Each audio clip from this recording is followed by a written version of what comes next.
Jai Hind everyone. Today my topic for my lecturate is SARC.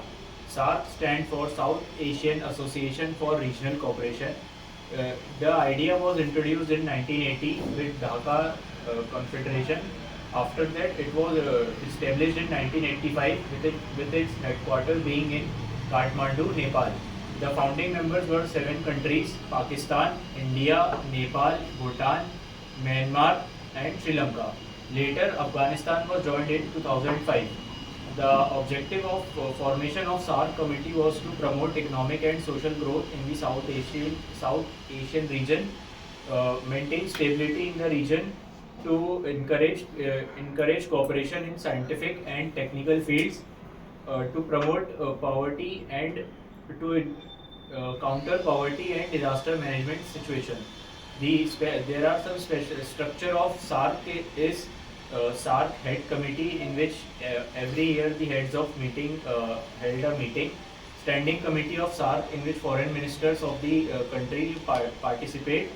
SARC secretariat is located in Kathmandu, Nepal, and there is a secretary general of SARC which holds its permanent membership for every 3 years, and it is in the rotating basis. The SARC covers 21% of the world population. With its last summit, 18th summit was held in 2014. After that, due to political disturbance among the nation, summit was not held. 2016 it was going to held, but due to the Uri surgical strikes and the terror attack in India, the summit was cancelled. Till now, no summit has been held. India is focusing on to participate more in SARC and encourage in itself and take a good leadership in SARC membership.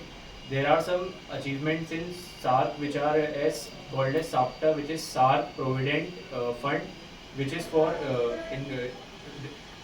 covering poverty. SAFTA, which is SARC Free Trade Agreement in goods, and SATIS, that is SARC Trade in services. The challenges to SARC is to remove poverty, fight in disaster management, and encourage education among the nations. It has also developed in South Asian University to promote education in all the situations. And in conclusion, I would like to say that India should take a lead role in SARC formation to counter external disturbance from China and other countries. Thank you.